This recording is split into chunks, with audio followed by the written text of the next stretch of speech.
Hello, everybody. So we had a big day. We gave out the world's greatest fighter jet, by far, they say.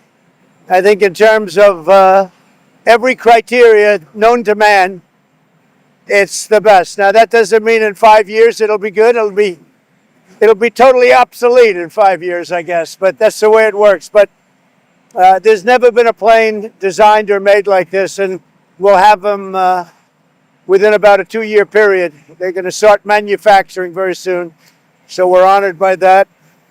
We are moving along on Russia-Ukraine. We had a couple of good conversations today, and maybe we can get that death march stopped as soon as possible. And we're going to Bedminster now for work. We have some work. It's a little cold there right now. It's a little early, but we'll be going to Bedminster, and we'll be coming back here. We're going to the big fight. The reason I'm going is in Philadelphia, they have the NCAA World Wrestling for college.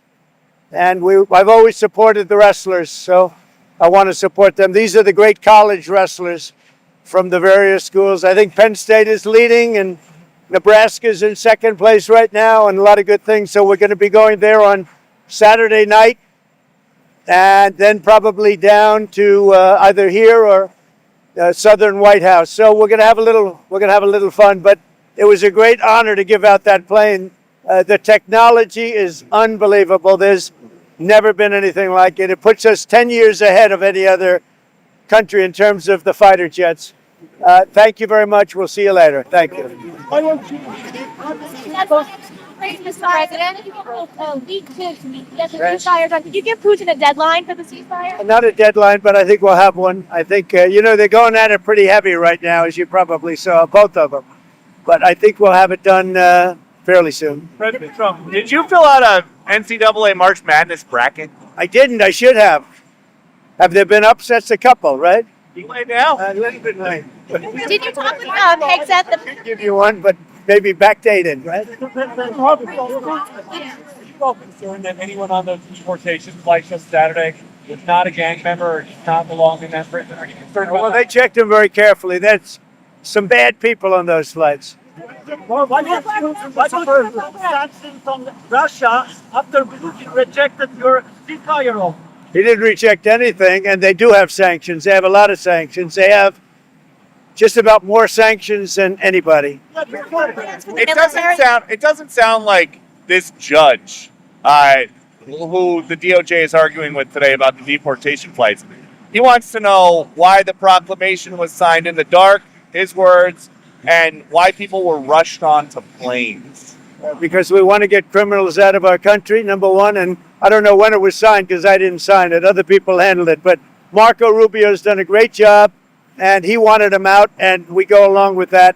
We want to get criminals out of our country. If there was a flight like tonight with these guys, even though it's still being litigated, if there was a flight tonight full of accused gang members and somebody called and said, Mr. President, I know that this is still being adjudicated, but we can get these guys down to El Salvador right now. Would you say that that's okay? I would say that I'd have the Secretary of State handle it because I'm not really involved in that. But the concept of getting bad people, murderers, rapists, drug dealers, all of these are really some bad people out of our country. I ran on that. I won on that. I got a margin like, you reported it very well. Everybody did. We won all 7 swing states. We won the popular vote. We won everything. And a big part of that was exactly this, getting bad people that shouldn't have been allowed into our country. Biden allowed them in.